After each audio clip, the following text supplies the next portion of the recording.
выйдет. Зачем ты это делаешь, если не соображаешь? Не держи за Мам. него. Он сейчас Марина. убьется здесь и упадет. Закрой! Закрой! Закрывай! Себя! Брось, я сказала, закрой! Так. Люди, народ, мужики, идите сюда! Ради Бога, помогите нам!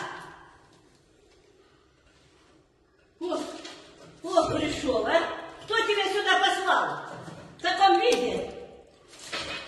Вырви все провода, и света не будет. Вон, уже нет. Уже брякает. Фух, я не могу держать. Ну, вы зайди. Зайди.